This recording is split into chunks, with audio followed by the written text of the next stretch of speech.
Fala galera, tudo bem com vocês? Sejam bem-vindos a mais uma live aqui no canal do YouTube. Bom dia para todos vocês que me assistem aí no mundo inteiro, né? Para quem não me conhece, o meu nome é Igor Mundstok, eu sou economista e consultor de investimentos. E nessa live eu pretendo falar um pouco sobre o que está acontecendo no cenário macro, aqui no Brasil, fora do Brasil, falar um pouco sobre a agenda de indicadores e também da agenda de resultados corporativos fora do Brasil e dentro do Brasil. Bom dia para todos vocês.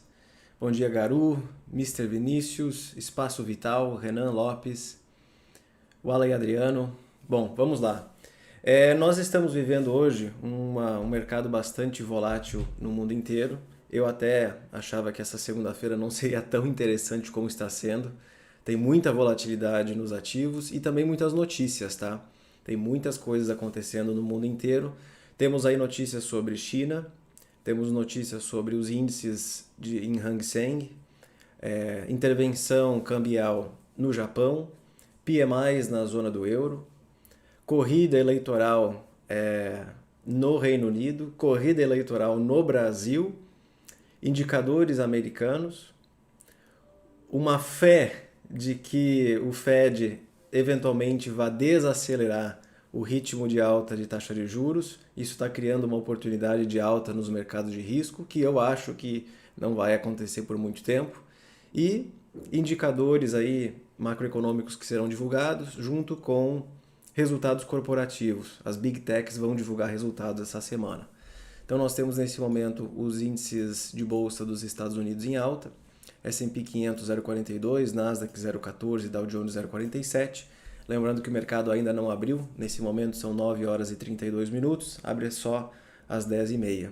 Mas os juros americanos acordam um pouco mais tranquilos nessa segunda, o de 2 anos subindo apenas 0,06, o de 10 anos caindo 0,38, os juros bem mais tranquilos desde a sexta-feira após a divulgação de uma notícia de que eventualmente o Fed ele vai desacelerar o ritmo de alta da taxa de juros, que eu concordo, isso vai acontecer. Eles não vão subir a taxa em 75 basis points para sempre, até porque quando eles subiram 75 pela primeira vez esse ano, já começou sendo um dos maiores ritmos de ajuste da história, porque dificilmente eles usam 75 basis. Já é a terceira ou quarta vez que eles subiram 75, eu acho que a próxima vai ser a quarta vez. Então, eventualmente, com certeza, eles vão reduzir esse ritmo para 50, 25, até que a taxa de juros chegará naquilo que a gente chama de taxa terminal, que hoje o mercado precifica em torno de 5%.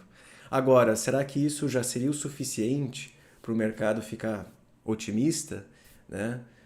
Eu acho que ainda não. Até porque aqui no Brasil, se nós levarmos em consideração como o nosso mercado tem reagido à política monetária, a Bolsa só começou a voltar a subir quando o Copom encerrou o ajuste. Quando ele parou de subir a 13,75, as bolsas começaram a se recuperar, os índices se recuperaram também.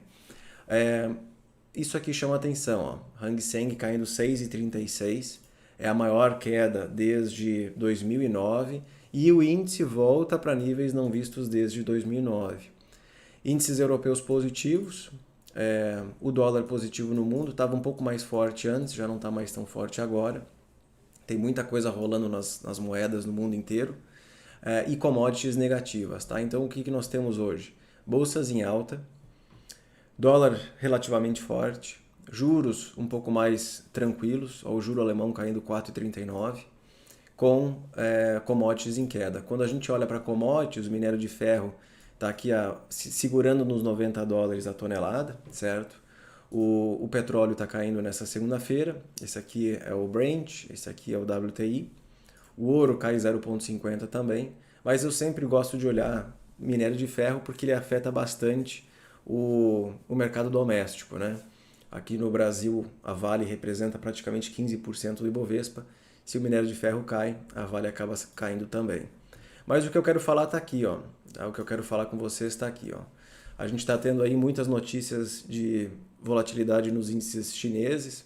O índice Hang Seng desabou 6,36% nessa madrugada. O índice de tecnologia do Hang Seng caiu mais de 9%, tá?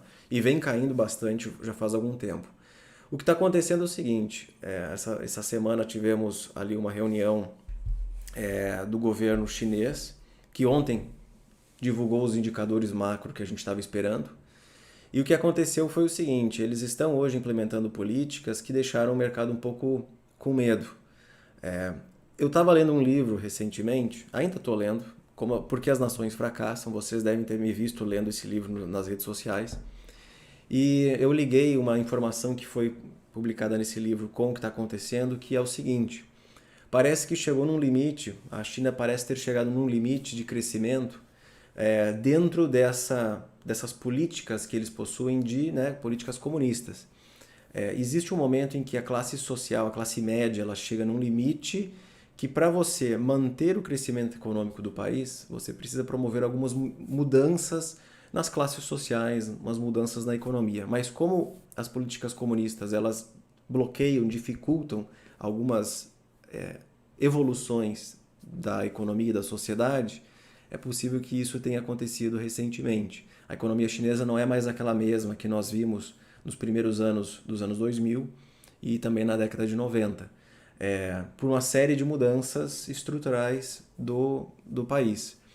No passado, quando a economia chinesa era pequena, crescer não era tão difícil. Eles cresceram exportando bens e serviços para o mundo, principalmente produtos, né? Hoje, as exportações, a balança comercial já não tem uma representatividade tão grande na atividade chinesa. Eles deveriam usar a nova classe média para promover crescimento. Entretanto, você você quer que a classe média ela cresça e se torne um pouco mais rica, né, para promover o crescimento. Mas o comunismo não gostaria que isso acontecesse. Essa hierarquia de poder que eles têm lá dentro dificulta esse tipo de coisa. É algo bem eu não estou falando de indicadores aqui, né? Eu estou falando de estrutura econômica, certo? Essa aqui é a maior queda desde 2009 e o índice volta para níveis não vistos desde 2009, tá? PMIs da zona do euro desaceleram, saíram agora pela manhã. Eles indicaram novamente uma piora no quadro de crescimento da zona do euro. O composto flash caiu para 47,1, mínima de 23 meses. O flash de serviços, 48,2 pontos, a mínima de 20 meses. E o de manufatura, 46,6 pontos, a mínima de 29 meses. Ambos aqui, todos eles, indicando contração da atividade. Tá?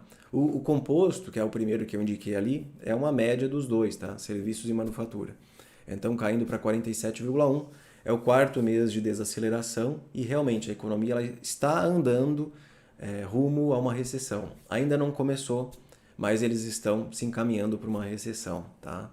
Com esses indicadores, todos eles em contração.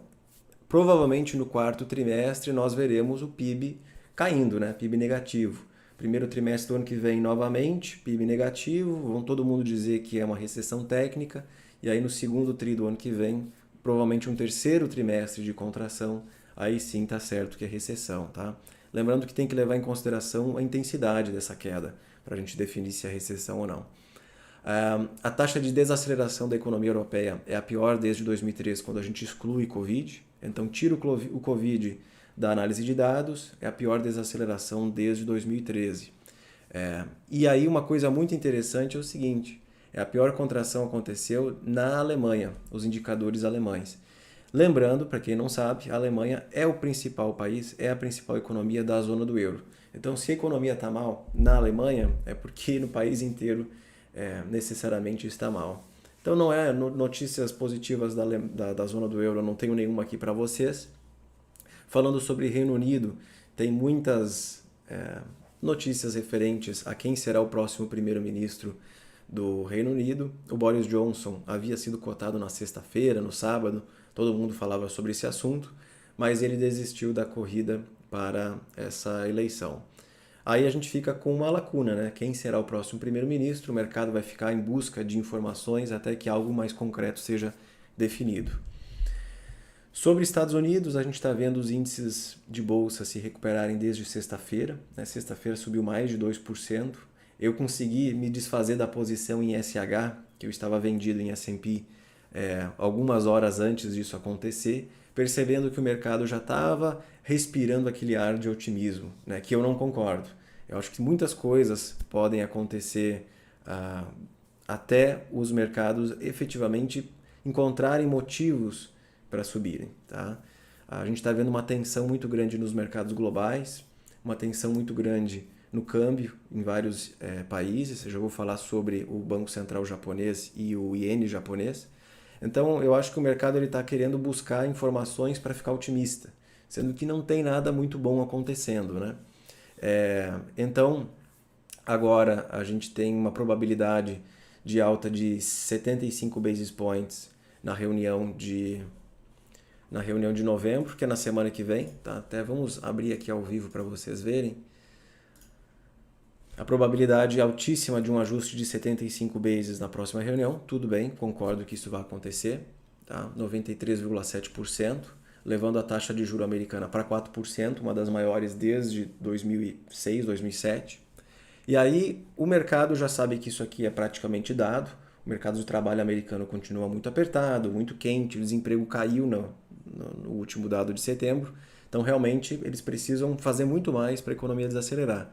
Então agora o mercado está olhando para dezembro. Isso aqui é engraçado, né? A gente está... Semana que vem tem a reunião de novembro, todo mundo vai mandar mensagem para mim dizendo: Igão, o que você acha que vai acontecer em novembro? Amigão, nós estamos falando de dezembro já, tá? Estamos falando de dezembro. Esquece novembro. Dezembro é a grande incógnita, né? A gente tem aqui um ajuste de 50 ou de 75. Aqui nós vemos 47,6% de chance de 50 bases ou de 75, 49,5%, tá? Não caiu a live, tá? Tá rodando aqui normal. Aí depois nós temos a próxima reunião dia 1º de fevereiro, tá? 1º de fevereiro é a próxima que pode trazer aí volatilidade para o mercado.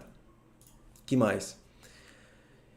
Hoje inicia o período de silêncio do FONC, tá? Para quem não sabe o que é isso, uma semana antes da reunião acontecer, os membros de política monetária do Fed, eles não podem falar mais sobre o que eles acham que está acontecendo com a economia, o que acham que vai acontecer com a taxa de juros, com a inflação e outras coisas, tá?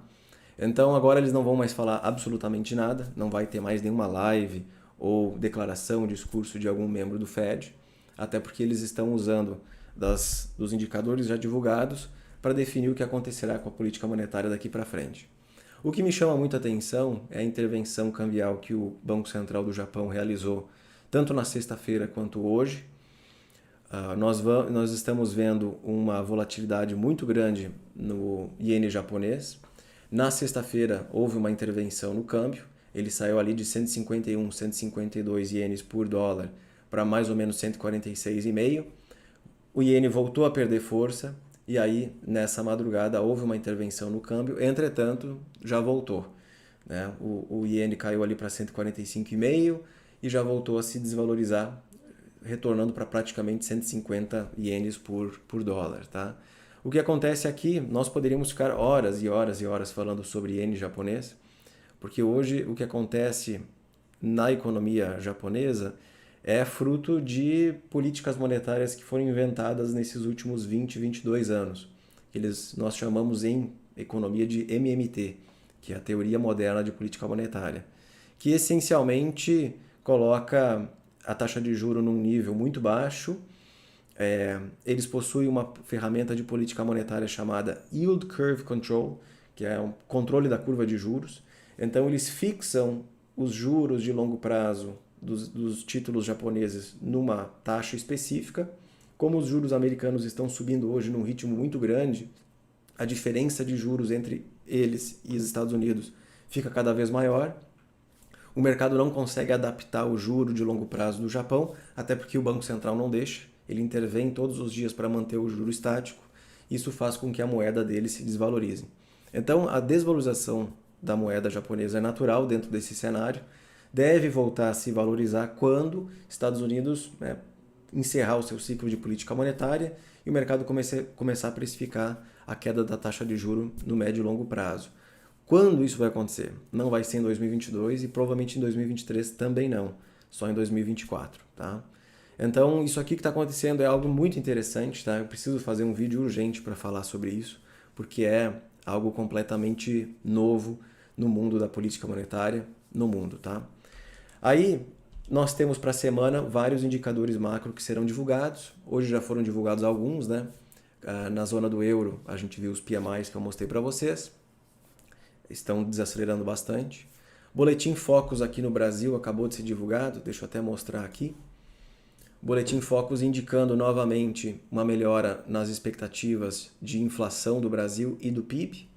Então a inflação aqui caindo consistentemente, 17 semanas seguidas de queda nas expectativas de inflação, tá? A gente consegue ver aqui uma melhora pequena, marginal no ano de 2023, certo? E uma melhora bastante agressiva nas estimativas de PIB do Brasil, hoje em aproximadamente 2,76%, e uma melhora pequena, mas muito boa, para 2023 também, tá? Expectativa do mercado para o PIB de 2023 era de 0,5% há 4 semanas, agora é 0,63%. Expectativa de inflação caiu de 5% para 4,94%. Lembrando que aqui, fazer estimativa desses dois indicadores para 2023 é muito complicado. Tem tanta coisa acontecendo no mundo que é bem provável que essas expectativas não serão acertadas, né? Mas enfim, pelo menos nós temos um norte do que está acontecendo no mercado. Melhora de curto prazo, melhora no PIB, melhora na inflação, que são notícias excelentes para a economia como um todo e também para os investidores, tá? Voltando aqui, daqui a pouco tem a divulgação do Índice de Atividade Nacional do Fed de Chicago. Não vai trazer volatilidade na minha opinião, mas é mais informações para nós entendermos o que acontece no mercado. Às 10h45 tem o PMI norte-americano, tá? Que é idêntico ao que foi divulgado na zona do euro de manhã. Esse pode ser muito interessante. O discurso da Janet Yellen, eu coloquei aqui até em amarelo para vocês lembrarem, porque faz 1 ou 2 semanas que ela disse numa, terça-feira, nós não vemos nenhum problema no mercado de treasuries americanos. Aí na quarta-feira nós vemos um problema de liquidez nos treasuries americanos. Então eu não sei o que ela vai falar para a gente no dia de hoje, mas vale a pena ficar por dentro, porque realmente existe uma mudança aí de liquidez nos treasuries. Eu não sei se ela vai falar sobre isso, mas vale a pena a gente acompanhar. Os indicadores chineses foram divulgados ontem, tá? Então deixa eu mostrar aqui para vocês. Os índices foram divulgados ontem, a gente viu uma melhora na balança comercial na China. O PIB cresceu acima do esperado, o mercado esperava 3,4% de crescimento, veio 3,9%. A produção industrial também acelerou de 4,5% de expectativa para 6,3%. Quem decepcionou foi vendas no varejo, uma piora de 5,4% em agosto para 2,5% em setembro, e o desemprego aumentou. A expectativa do mercado era uma queda para 5,2%, ele aumentou para 5,5%. Tá? Então, não é isso que necessariamente causou aqui a queda do Hang Seng, por exemplo. Tá?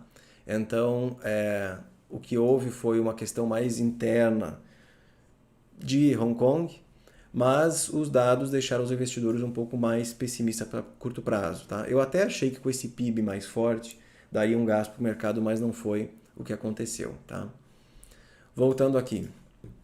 Tudo bem? Terça-feira temos a divulgação da confiança do consumidor da FGV aqui do Brasil, no mês de outubro.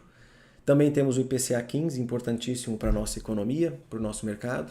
Eu destaco para terça-feira o índice de preços de imóveis S&P Case-Shiller de agosto dos Estados Unidos, que é o indicador que nós temos aqui nesse gráfico. Tá? Ele vem desacelerando, os preços dos imóveis vêm caindo, o que é natural, tendo em vista o cenário atual de menos procura por hipotecas, menos procura por imóveis e taxas hipotecárias mais altas. A gente viu que semana passada as taxas hipotecárias chegaram próximo a 7%, maior nível desde 2002. Tá? Aí depois tem confiança do consumidor da Conference Board, índice de manufatura do Fed de Richmond e também a fala do Waller, que é do Fed, na terça-feira. Quarta-feira, balança comercial da China, isso já foi divulgado ontem junto com outros indicadores. Juro hipotecário americano de 30 anos, pedidos por hipotecas, inflação dos produtores aqui no Brasil, vendas de casas novas nos Estados Unidos de setembro. Quarta-feira tem a decisão de política monetária do Copom. Isso aqui para mim é o indicador mais importante da quarta-feira. Isso aqui pode trazer bastante volatilidade para o nosso mercado. Provavelmente o Copom vai manter a taxa de juros inalterada. O que o mercado vai focar na quarta deve ser a mensagem, né? O que eles vão falar para a gente. Na quinta-feira tem o CAGED, que é o indicador de mercado de trabalho do Brasil. Decisão de política monetária do Banco Central Europeu na quinta-feira. Isso é muito interessante porque, como vocês podem ver aqui, a inflação da zona do euro bateu 9,9% em setembro, praticamente 2 dígitos, né? Vamos arredondar, 2 dígitos. Uma inflação de 10% com uma taxa de juro muito baixa ainda.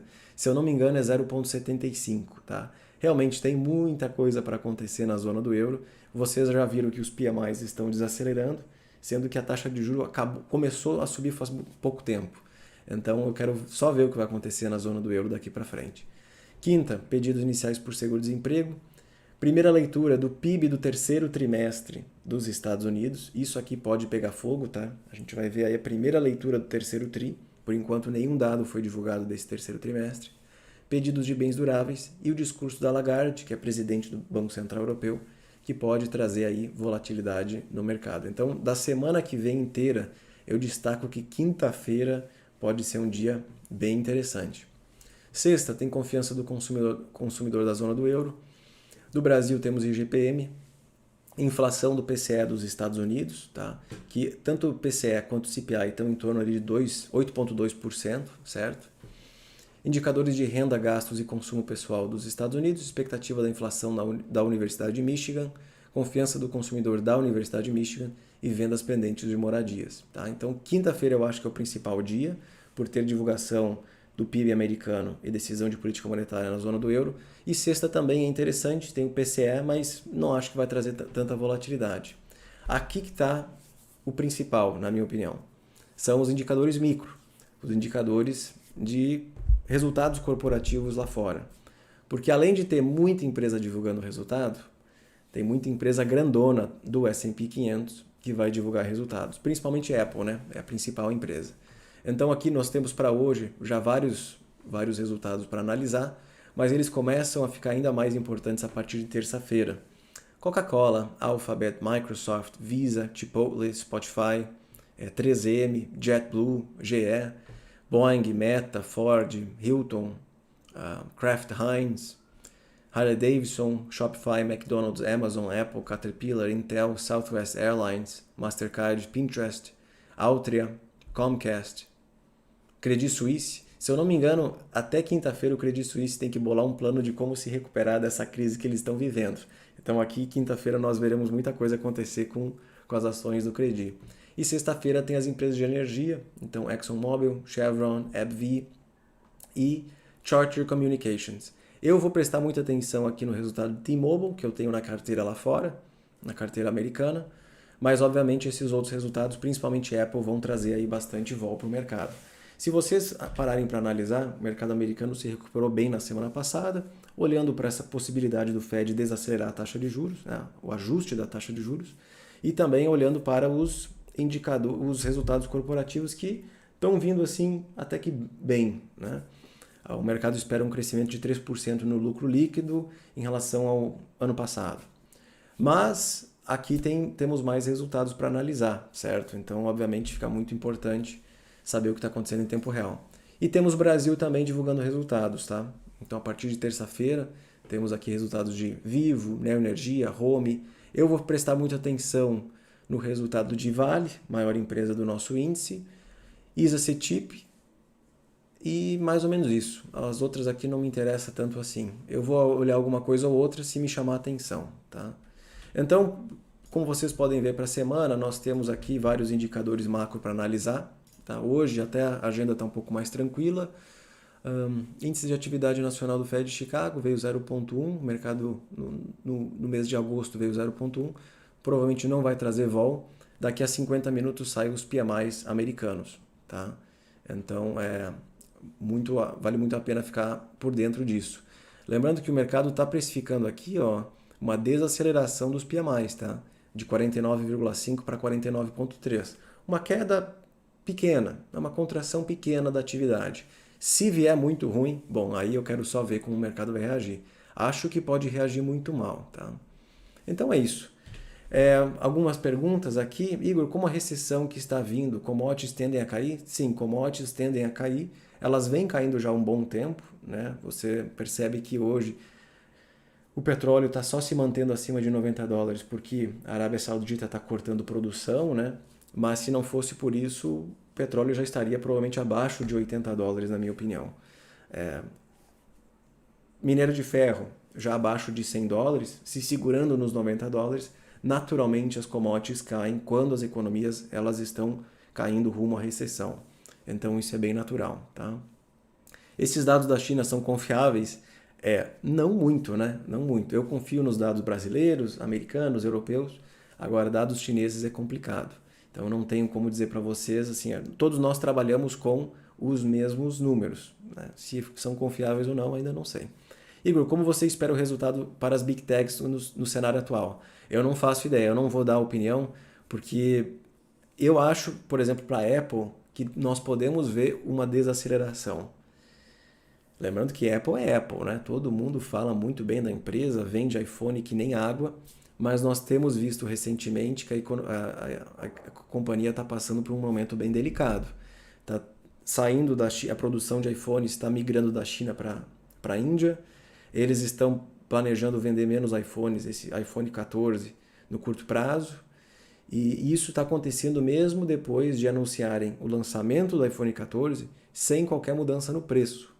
Então, eles não colocaram o custo da inflação na venda do iPhone, já provavelmente percebendo que as vendas não seriam tão boas quanto se imaginava. Tá? Então, eu acho que Google também pode vir meio ruim, porque o DXY está muito forte, né?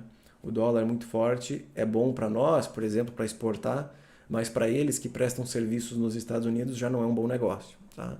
Então, eu acho que pela primeira vez em muito tempo, nós veremos resultados de Big Techs piorando, mas a minha opinião lá não passa disso. Até quando o Banco Central do Brasil tende a manter essa taxa?